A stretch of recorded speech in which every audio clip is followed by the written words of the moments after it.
আমি দেখলাম একটা মহিলা দাঁড়িয়ে আছে। পুরুষ না মহিলা? আরো জোরে, পুরুষ না মহিলা? আজকের উরুস পুরুষ না মহিলা? অসুবিধা হচ্ছে আপনাদের? সম্মানিত হাজিরিন, গভীর মনোযোগ। ওই মহিলা একটা জায়গায় দাঁড়িয়ে দাঁড়িয়ে বারবার তিলাওয়াত করছেন, মাইয়াহদিহিল্লাহু ফালা মুদিল্লা লাহু ওয়া মান ইউদ্লিলহু ফালা হাদিয়া লাহু। যার অর্থ মাইয়াহদিহিল্লাহু ফালা মুদিল্লা লাহু, আল্লাহ যাকে হেদায়েতের রাস্তার দিকে টানেন দুনিয়ার কেউ তাকে গুমরাহ করতে পারে না। আর আল্লাহ যার নসিবে হেদায়েত দেন নাই কেউ তাকে হেদায়েত দিতে পারবে? বলেন না, পারবে?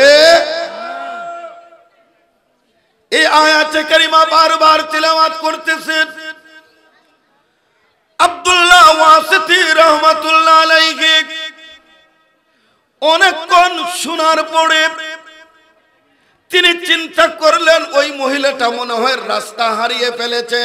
জোরে কন্যা আল্লাহু আকবার, আরো বড় করে আল্লাহু আকবার। ওই মহিলা রাস্তা হারিয়ে ফেলেছে, সেই জন্য বারবার এই আয়াত পরে পরে সে সাহায্য চাইতেছে। এই কারণে আব্দুল্লাহ ওয়াসিতি বলেন, আমি তার কাছে গিয়ে জিজ্ঞেস করলাম, মা মিন আইনা জিতা, তুমি কোথা থেকে এসেছো? ওই মহিলা জবাব দিলেন, তাও কোরআন শরীফের 15 নম্বর পারার প্রথম আয়াত। সুবহানাল্লাহ কইতেন না? ওই মহিলা জবাব দিলেন, সুবহানাল্লাযী আসরা বিআবদিহি লাইলাম মিনাল মাসজিদিল হারামি ইলাল মাসজিদিল আকসা। জবান খুলে বড় করে বলুন সুবহানাল্লাহ।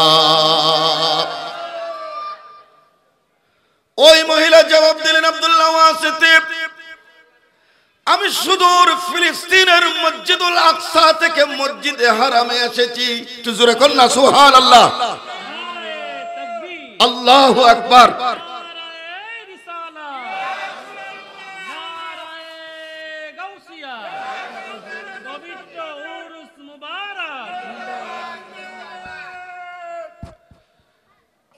সম্মানিত হাজিরিন, তাহলে এই আল্লাহর বান্দি মহিলা কোথা থেকে আসলেন? বাইতুল মুকাদ্দাস, বলেন না, বাইতুল ফিলিস্তিনের জমিন থেকে এসেছেন। এবার আব্দুল্লাহ ওয়াসিতি জিজ্ঞেস করলেন, আপনি কেন এসেছেন, কারণ কি? ওই মহিলা এই প্রশ্নের জবাব কোরআনের আয়াত দিয়ে দিলেন। জুড়ে বলুন সুবহানাল্লাহ। ওই মহিলা জবাব দিলেন, আব্দুল্লাহ ওয়াসিতি, আমি কেন এসেছি মসজিদুল হারামে মক্কায়, তুমি জেনে নাও আমার আসার মাকসুদ। ওয়ালিল্লাহি আলান নাসি হিজ্জুল বাইতি মান ইসতাতা ইলাইহি সাবিলা।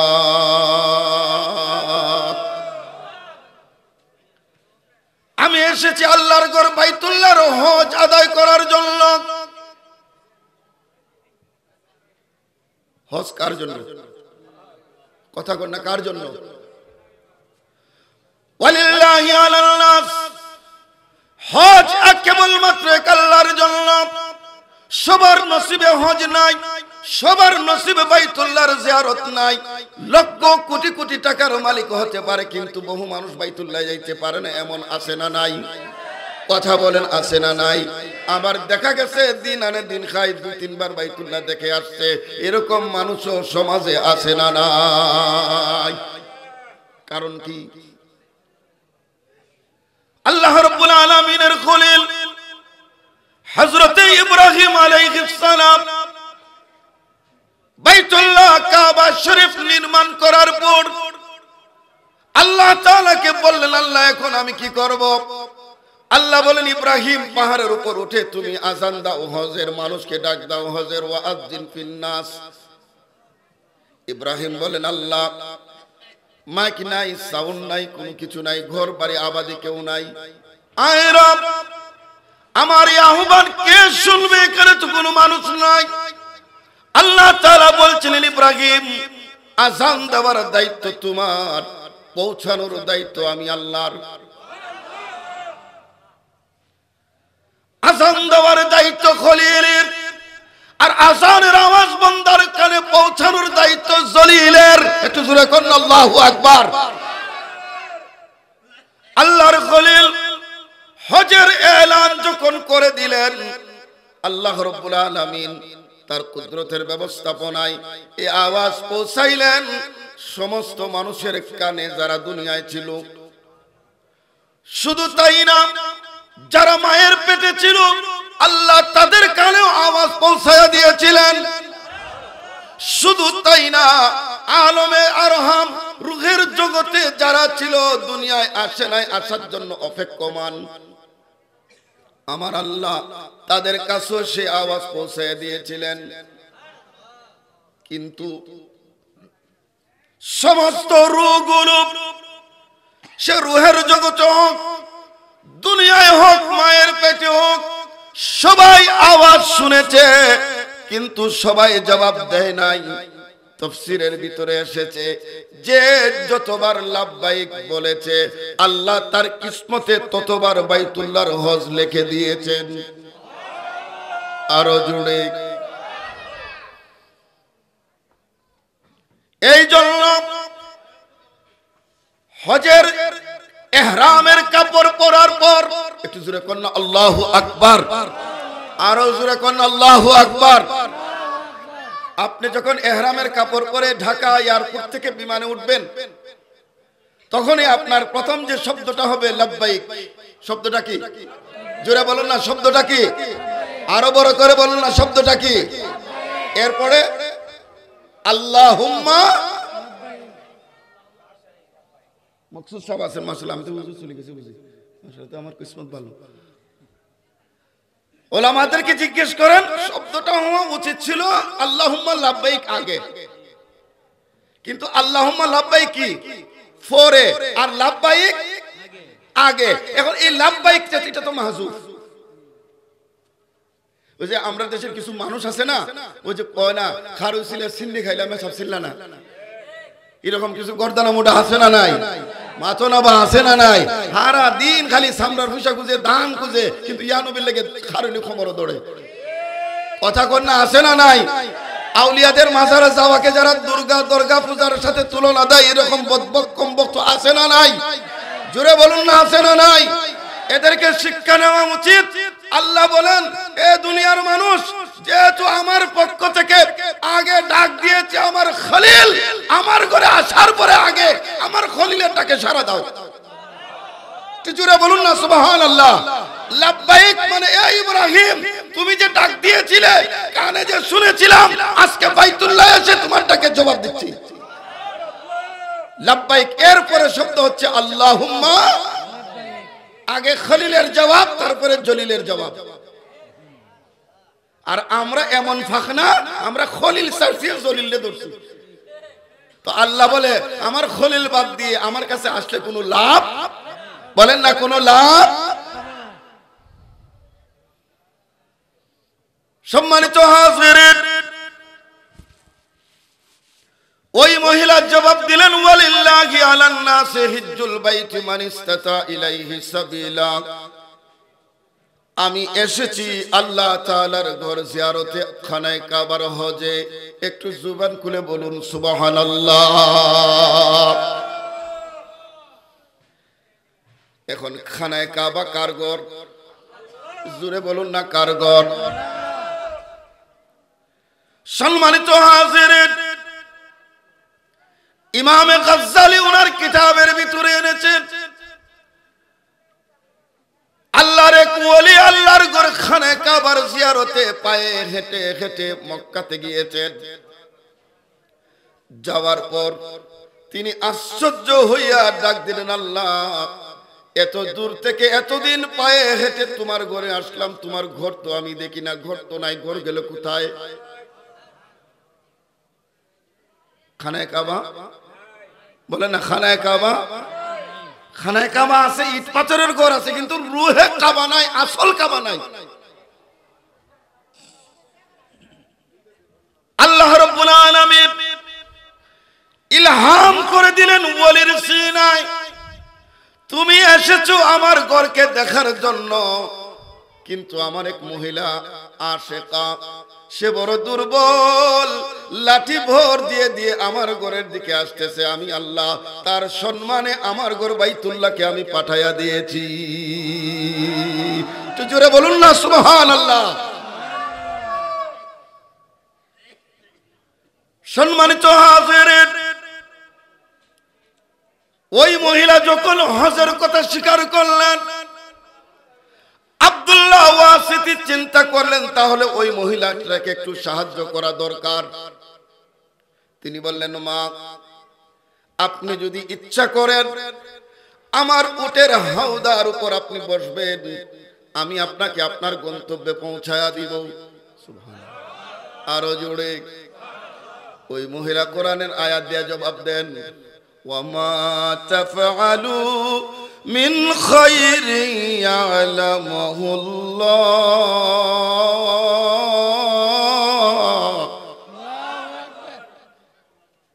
এ আব্দুল্লাহ ওয়াসিতি, আমি রাস্তা হারিয়ে ফেলেছি, এখন যদি তুমি তোমার উটের উপর বসে আমাকে রাস্তা দেখায় নিয়ে যাও, এটা ভালো কাজ। আর এই ভালো কাজ যদি আল্লাহর কোন বান্দা করে, আল্লাহ সেটা জানেন, সেই অনুযায়ী আল্লাহ তোমাকে সওয়াব দিবেন। আব্দুল্লাহ ওয়াসিতি আশ্চর্য হয়ে গেলেন, এটা কেমন মহিলা, প্রত্যেকটা প্রশ্নের জবাব কোরআনের দ্বারা দেয়। দুসরা কন্যা মারহাবা।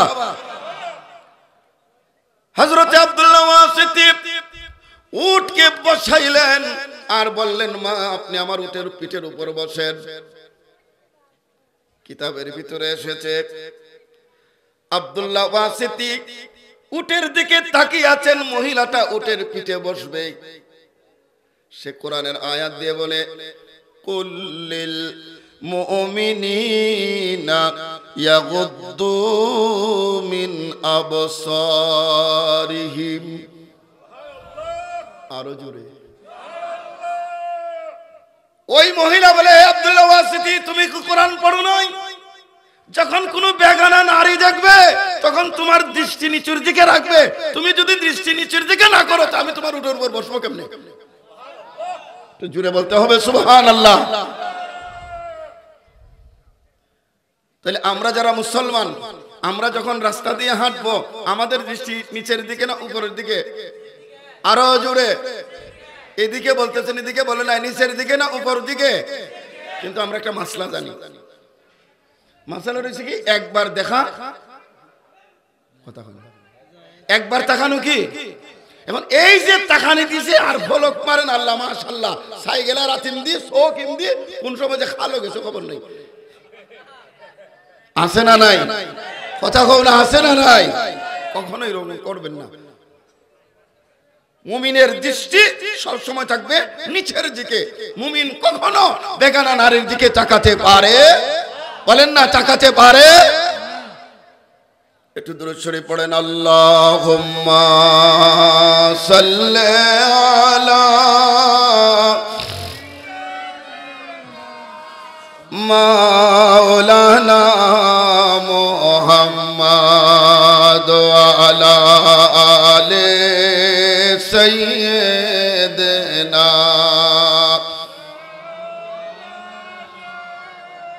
সবাই জবান খুলে মোহব্বতে পড়েন, আল্লাহুম্মা সাল্লি আলা মাওলানা মুহাম্মাদ ওয়া আলা আলি সাইয়্যিদিনা।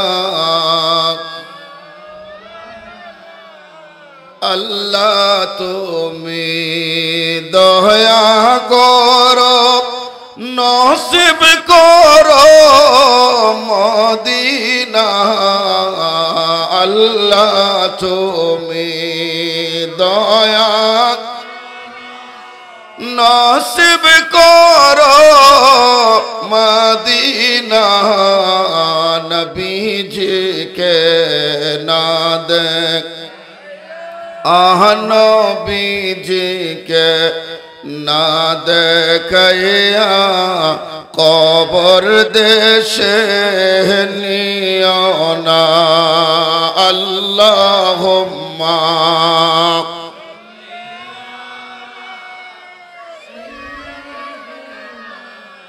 मौलाना मुहम्मद अला आले सय्यदना।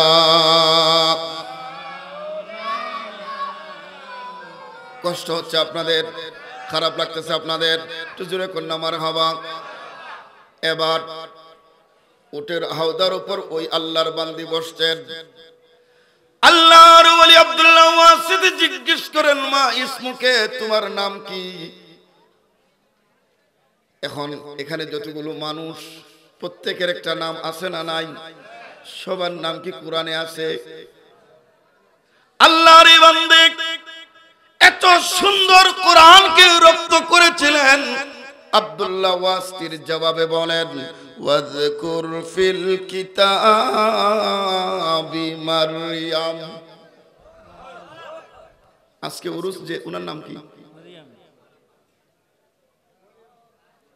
ওই মহিলা জবাব দিলেন, আব্দুল্লাহ ওয়াসিদ, আমার নাম হচ্ছে ঈসা নবীর মায়ের নাম হযরতে মারিয়াম। একটু জোরে বলুন না মারহাবা। আব্দুল্লাহ ওয়াসিদ আশ্চর্য হয়ে গেলেন, তার নাম কোরআনে, এটাও সে জবাব দিল কোরআনের আয়াত। এবার আব্দুল্লাহ ওয়াসিদ জিজ্ঞেস করলেন, মাগো তোমার ছেলে মেয়ে কয়জন? এদের নাম কি? ওই মহিলা কোরআনকে এত সুন্দরভাবে রপ্ত করেছিলেন, তিনি কোরআনের আয়াত তিলাওয়াত করে বললেন, ওয়া কাল্লামাল্লাহু মূসা তাকলিমা ওয়াত্তাখাযাল্লাহু ইব্রাহিমা খলীলা ইয়া দাউদু ইন্না জাআলনাকা খলীফা। আরো জোরে। ওই মরিয়ম মহিলা জবাব দিলেন, আব্দুল্লাহ, আল্লাহ রাব্বুল আলামিন আমাকে 3টা পুত্র সন্তান দিয়েছেন, আমি 3 ফুটের মা। কয় ফুট? আরো জোরে, কয় ফুট? আমার 1 ফুটের নাম হলো হযরত মূসা, 2 নম্বর পুত্রের নাম ইব্রাহিম, 3 নম্বর পুত্রের নাম হলো হযরত দাউদ।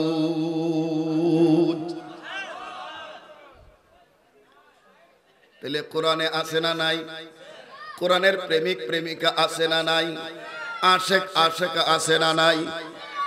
সম্মানিত হাজিরিন, আব্দুল্লাহ ওয়াসিদ বললেন, আমি অনেকক্ষণ কথা বললাম, এবার আমার মনে জাগ্রত হলো, মহিলাটাকে যেহেতু তার কেউ সাথে নাই, আমার কাছে খাবার আছে, তাকে কিছু খাবার দেওয়া দরকার, সে খাবে কিনা। আমি বললাম, মাগো কিছু খাবার আছে, আপনি কি খাবার গ্রহণ করবেন? মহিলা জবাব দেয়, ইন্নী নাযারতু লিররহমানি সাওমা। হে আব্দুল্লাহ ওয়াসিদ, আমি আরফার দিনের রোজা রেখেছি। একটু জোরে বলুন না সুবহানাল্লাহ। আমি আমার রহমান দয়াময় আল্লাহর জন্য রোজা রেখেছি, অতএব রোজা রাখলে খাওয়ার কোনো দরকার।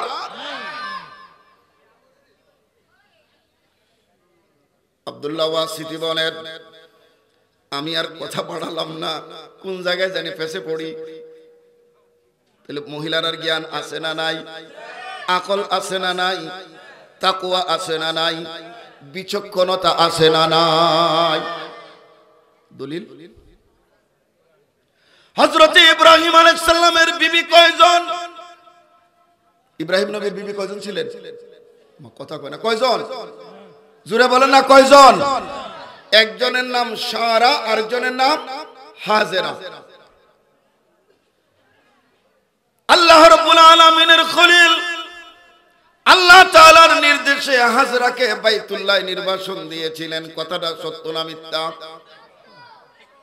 বেশ কিছুদিন পরে, অনেক দিন পরে ইসমাইলকে দেখার জন্য ইব্রাহিম মক্কায় যাবেন। সারাকে বললেন, সারা আমাকে অনুমতি দাও, আমি ইসমাইলকে দেখার জন্য যাব।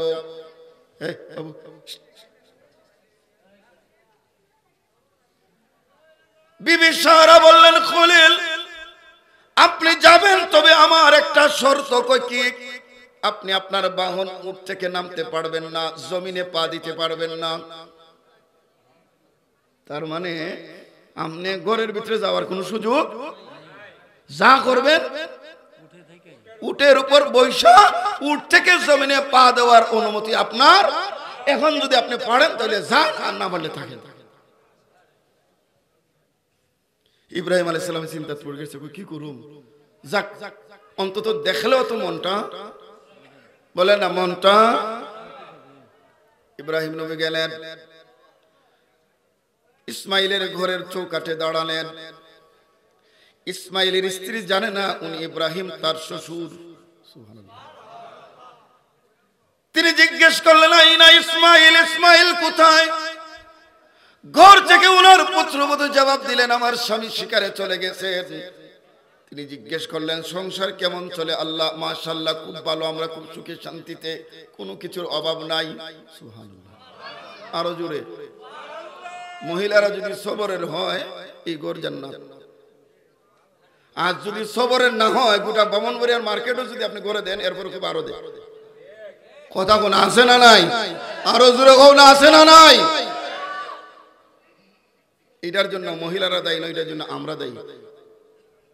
এখন আমারও কষ্ট করতে হলো যে কেমনে আমরা যখন পুত্রে বিয়া করাই, তখন আমরা দেখি ওই মেয়ের বাপের সম্পদ আছে না। কথা বল, ওই মহিলা কি নামাজ পড়ে ওইটা খুঁজি না, সে কি ধর্ম জানে এটা খুঁজি না, খুঁজি রংটা সুন্দর নি। কথা কও না, এরকম আছে না নাই? আর ইসমাইল আলাইহিস সালাম রে ইব্রাহিমের বিয়া করেছে কিরকম দেখেন। আর আল্লাহ মাশাআল্লাহ যারার ভূত আছে এরা তো মোটামুটি লিস্ট লিয়ে বই রয়েছে, বোঝা যায় এরার মতো ফকির, আন্তর্জাতিক ফকির আর বাংলাদেশ নাই। মেয়ের বাড়ি থেকে লইবে লাগে বই রয়েছে লিস্ট দিয়ে, আছে না? কথা কই না, আছে না?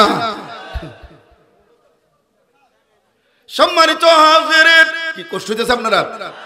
গভীর মনোযোগ।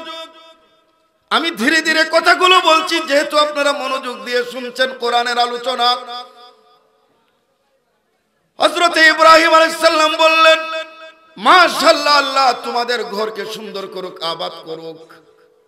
এবার পুত্রবধূ বলে, বাবা আপনি একজন মুসাফির মানুষ, আমি আপনাকে চিনি না, অথচ শ্বশুর। সুবহানাল্লাহ। হুজুর মেহেরবানি করে আপনি আমার ঘরে আসেন, যেহেতু আপনি মেহমান। আমার স্বামী যদি শুনেন আমি মেহমানকে ঘরে আনি নাই, আমাকে বকা দিবে। তখন ইব্রাহিম বললেন, মাগো খুব মনোযোগ, ও মা আমি এক কঠিন শর্তের আবদ্ধ হয়ে পড়ে গিয়েছি। ইসমাইলের স্ত্রী জিজ্ঞেস করলেন, কিসের শর্ত? ইব্রাহিম বললেন, আমাকে আসার সময় বলা হয়েছে আমি যেন জমিনে পা না দেই, ঘরে যেন না ঢুকি, আমি যেন উটের উপর বসে থাকি।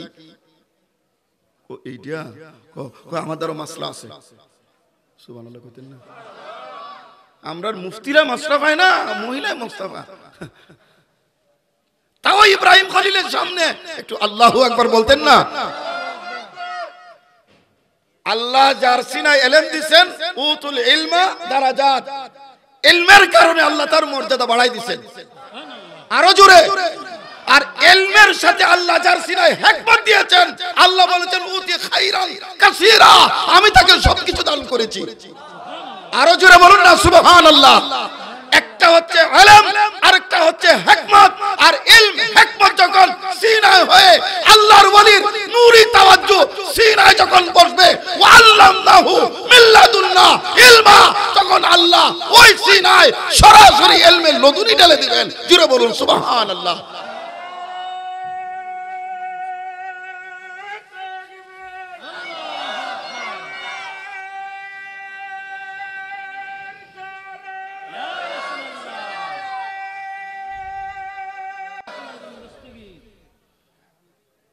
এই জন্য আমি অনুরোধ করব, একটা ছেলেকে মাদ্রাসায় দেন, একটা ছেলেকে কোরআনের হাফেজ বানান। সিনার মধ্যে যখন কোরআন থাকবে সে দুনিয়া আখিরাতের বাদশা হবে। একটু জোরে বলুন না মারহাবা, আরো জোরে বলুন না মারহাবা। আজকে আমাদের সমাজে একটা ছেলে যখন ইউনিভার্সিটি থেকে ডক্টরেট শেষ করে, তার লেখাপড়া শেষ করে, তখন ইউনিভার্সিটিরা সকলে মিলে তার মাথায় একটা টুপি দেয়, কথা কয় না, সমাবর্তন অনুষ্ঠান করে, তাকে সম্মানিত করে, এটা দুনিয়ার ইজ্জত। আর আপনি যখন হাফেজে কোরআনের বাবা হয়ে কবরে যাবেন, ময়দানে মাহশরে আল্লাহ কোটি কোটি মানুষের সামনে আপনার মাথায় নূরের তাজ পরাইয়া দিবে। তো জোরে বলুন না সুবহানাল্লাহ। তখন ওই নূরের তাজ থেকে এত আলো বের হবে, তখন মানুষেরা বলবে আল্লাহ এরা কি কোন নবী রাসূল? তখন জবাব আসবে না, এরা নবীও নন, রাসূলও নন, ফেরেশতাও নন, এরা হাফেজে কোরআনের বাবা মা, এরা আলেমে দ্বীনের বাবা। একটু জোরে বলতে হবে সুবহানাল্লাহ। তাহলে আমাদের বাচ্চাদেরকে দ্বীনি শিক্ষা দেওয়ার দরকার আছে না নাই? দুইটা হাত তুলে বলেন না রে বাবা, দরকার আছে না নাই? আল্লাহ যেন আমাদের অন্তত একটা বাচ্চাকে কোরআনের হাফেজ আলেম হওয়ার তৌফিক দিয়ে, জোরে কোন আমিন। আরো বড় করে বলুন আমিন। হাসিনে কেরাম, ইসমাইলের স্ত্রী বলেন বাবা আমার কাছে মাসলা আছে, আপনি আমার ঘরে আসতে পারবেন। কইটা কেমনে, কইটা কেমনে আপনি দেখেন। ইব্রাহিম আলাইহিস সালাম উটের উপর বসা, হযরত ইসমাইল আলাইহিস সালামের স্ত্রী ঘরের পাশে গেলেন, নিজের হাত দিয়ে এক টুকরা পাথরের টুকরা এনে ইব্রাহিম নবীর কদমের নিচে রাখলেন। আরো জোরে, পাথরের টুকরা রাখার পরে বললেন ইব্রাহিম, ও মা তুমি এটা কি করেছো? ইসমাইলের বধূ জবাব দেয়, ওরে মুসাফির, আপনার শর্ত আপনি জমিনে পা দিবেন না, আপনি জমিনে পা দিবেন না, আপনার শর্ত বরকরার থাকবে। আমি আপনাকে পাথরের টুকরা এনে দিয়েছি, মেহেরবানি করে আপনি পাথরের উপর পা রাখেন, আমার কথাটাও মানা হবে, আপনার শর্ত থাকবে। একটু জোরে বলুন না সুবহানাল্লাহ। ইব্রাহিম আলাইহিস সালাম তো আশ্চর্য হয়ে গেলেন, যে কেমন মহিলা। আমার ব্রাহ্মণ শাসনের মা বোনেরা গো শুনেন, আজকে আপনি কারো পুত্রবধূ, আপনার ঘরে শ্বশুর শাশুড়ি আছে, তাদের সেবা খেদমতের দরকার আছে না নাই? কথা বলেন না, আছে না নাই? আজকে আপনি করেন, আপনিও একদিন বয়স্ক হবেন, শ্বশুর হবেন, শাশুড়ি হবেন, আপনার জন্য অপেক্ষমান। ওই সময় হযরত ইব্রাহিম আলাইহিস সালামকে বললেন বাবা, শ্বশুর এখন আল্লাহু আকবার। মহিলা জানে না তার শ্বশুর, তিনি নামলেন, পানি এনে ইব্রাহিম আলাইহিস সালামের কদম ধুয়ে দিলেন, মুখ পরিষ্কার করে দিলেন, দাড়ি ধুলা বালু পরিষ্কার করে দিলেন, মাথার চুল পরিষ্কার করে দিলেন, কিছু খাবার পেশ করলেন। ইব্রাহিমের চোখের পানি ভিজে, গাল ভিজে যায়। ইব্রাহিম বললেন মাগো আমি চলে যাব, আমার সময় শেষ। ওই মহিলা বলে আপনি মুসাফির, আপনার চেহারা নূরানি, আপনি মনে হয় সম্ভ্রান্ত কোনো মানুষ, যাওয়ার আগে যদি আপনার কোনো নসিহত থাকে আপনি আমাকে করেন। এটা বুজুর্গদের আলামত। আর আমরা তো আল্লাহ মাশাআল্লাহ, আমরা নিজেরই এখন গোসল আজম, আমরা উপদেশ নিতে চাই না, এখন খালি আমরা উপদেশ দিতাম। আর আগের বুজুর্গরা যখনই কোনো বুজুর্গের কাছে গেছেন, মাথা নিচু করে বলতেন শেখ আমাকে কিছু নসিহত করেন, আমার আখিরাতের জীবন আমি কেমনে চলবো। তো জুড়ে বলুন না সুবহানাল্লাহ, আরো বড় করে বলুন না সুবহানাল্লাহ। আজব কারবার। ইব্রাহিম আলাইহিস সালাম বললেন মাগো কোনো নসিহত নাই, শুধু তোমার স্বামীকে আসলে বলবা এইবারের ঘরের চৌকাঠটা বড় মজবুত, এটা যেন সে না বদলায়। ঘরের চৌকাঠ মানে কি? ইসমাইল আলাইহিস সালাম যখন বিকাল বেলা আসলেন, নাক টেনে টেনে বললেন কে এসেছিল আজকে আমার ঘরে? আমার নাকে আমার বাবার শরীরের ঘ্রাণ আমি অনুভব করি। কেমন বাবা কেমন সন্তান। ইসমাইল চোখের পানি ছেড়ে বলে, বলো কে এসেছিল? ইসমাইলের স্ত্রী বলে, আমি তাকে চিনি না, কিন্তু জুলফি মানুষ, জুলফি চুল, মুখ বড়া দাড়ি, নুরানি চেহারা, তিনি নামতে চান নাই, আমি তাকে নামিয়েছি, সেবা করেছি, সামান্য আহার দিয়েছি, কিন্তু ইনি থাকেন নাই, চলে গিয়েছেন। যাওয়ার আগে আমাকে বলছেন গোরের চৌকাঠটা বড় মজবুত, এটা যেন পরিবর্তন না হয়। এই ইঙ্গিত, এই ইশারা তো আমি বুঝি নাই। ইসমাইল আল্লাহ তাআলার আরশের দিকে মুখ করে তাকাকো, আল্লাহ আমার বাবা এসেছিলেন, আমি আমার বাবাকে দেখলাম না। ডেকে বলেন, আমার স্ত্রী, তিনি আর কেউ নন, তিনি আমার বাবা হযরত ইব্রাহিম এসেছিলেন। আর চৌকাঠ মানে হচ্ছে তুমি আমার বাবা, তুমি এমন খেদমত দিয়েছো, আমার বাবা তোমার উপর খুশি। জোরে বলুন না সুবহানাল্লাহ। এই জন্য আল্লাহ কোরআনে আজিমের ভিতরে বলেছেন, মান আমিলা সালিহাম মিন যাকারিন আও উনসা, মান আমিলা সালিহা, যেই নেক কাজ করবে, নামাজ পড়বে, রোজা করবে, হজ করবে, যাকাত দিবে, দুরূদ শরীফ পড়বে, তিলাওয়াত করবে, মান আমিলা সালিহান মিন যাকারিন আও উনসা, সে পুরুষ হোক অথবা মহিলা। জোরে কর না সুবহানাল্লাহ, আরো বড় করে বলুন না সুবহানাল্লাহ। মিন যাকারিন আও উনসা, সে পুরুষ হোক মহিলা হোক, শর্ত হচ্ছে সে যদি নেক কাজ করে, আল্লাহ তাআলা বলছেন ফালা নুহয়িয়ান্নাহু হায়াতান তাইয়্যিবা, আমি আল্লাহ আমার ওই মাহবুব বান্দা বান্দীকে ইন্তেকালের পরে একটা পবিত্র জীবন দিব। কি জীবন? একটু বলেন না, কি জীবন? হায়াতান তাইয়্যিবা, পবিত্র জীবন, যেই জীবনের মধ্যে কোনো কষ্ট। সম্মানিত হাজিরিন, সেই পবিত্র জীবনের অধিকারিণী ছিলেন হযরতে মরিয়ম আলাইহিস সালাম, যিনি হযরত ঈসা নবীর মা। একটু জোরে কর না মারহাবা, আরো বড় করে বলুন না মারহাবা। সবাই জবান খুলে একটু মহব্বতে পড়েন আল্লাহুম্মা সাল্লি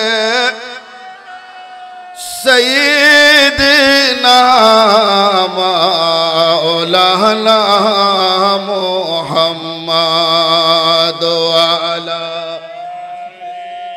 সাইয়্যিদিনা মাওলানা। সম্মানিত হাজিরিন, আল্লাহ রাব্বুল আলামিন আমাদের দয়াল নবী আকা মাওলা হুজুর মুহাম্মাদুর রাসূলুল্লাহ, জোরে বলুন সাল্লাল্লাহু আলাইহি ওয়াসাল্লাম। একটু জোরে কোন না মারহাবা, আরো জোরে বলুন না মারহাবা।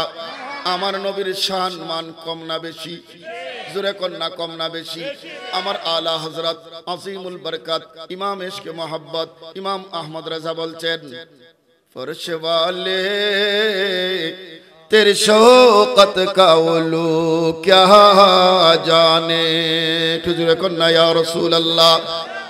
फर्श वाले तेरी शौकत का उलू क्या जाने, खुसरो बारिश पे उड़ता है परीरा तेरा। तुझे कन्ना या रसूल अल्लाह।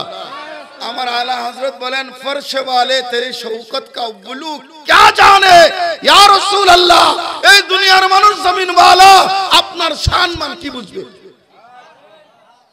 খুসরবা আরশ पे उड़ता है परीरा तेरा, যেখানে আল্লাহ দয়া করে মায়া করে আপনার আজমতের শানের পতাকা আরশ আজিমের উপর গেড়ে দিয়েছেন। একটু জোরে বলেন না ইয়া রাসূল আল্লাহ। এইজন্য মুসা আলাইহিস সালাম কোন নবী? একটু নাম বলেন না, কোন নবী? মুসা আলাইহিস সালাম আল্লাহর কাছে দোয়া করেছিলেন, রব্বি ইশরাহ লি সাদরি, আয় আল্লাহ আমার সিনা খুলে দাও। এটা দোয়ায়ে মুসা কার কাছে করছেন? রব্বি ইশরাহ লি সাদরি ওয়া ইয়াসসির লি আমরি ওয়াহলুল উকদাতাম মিন লিসানি ইয়াফকাহু। মুসা দোয়া করেছিলেন যে আল্লাহ আমার সিনা খুলে দাও, দোয়া করার কারণে আল্লাহ মুসা আলাইহিস সালামের সিনা খুলে দিয়েছেন। একটু জোরে আরো বড় করে মাওলানা সাহেব তাওয়াজ্জু। আর আমার নবী আল্লাহর কাছে দোয়া করেন নাই, হাত তুলেন নাই, আল্লাহ বলেন আলাম নাশরাহ লাকা সাদরাক, মাহবুব আমি কি আপনার সিনা খুলে দেই নাই? একটু জোরে বলেন না সুবহানাল্লাহ। মুসা দোয়া করেছেন, আল্লাহ সিনা খুলে দিয়েছেন। আর আমার নবী দোয়া করেন নাই, কিন্তু আল্লাহ আমার নবীর সিনায় 30 পারা কোরআন ঢেলে দিয়েছেন। সৃষ্টির শুরু থেকে শেষ পর্যন্ত সমস্ত জ্ঞান আমার নবীর সিনায় দিয়েছেন। আরো জোরে। শুধু তাই না, আল্লাহ বলেছেন ওয়া আল্লামাকা মা লাম তাকুন তাআলাম, নবী আপনি যা জানতেন না আমি আপনাকে শিক্ষা দিয়েছি।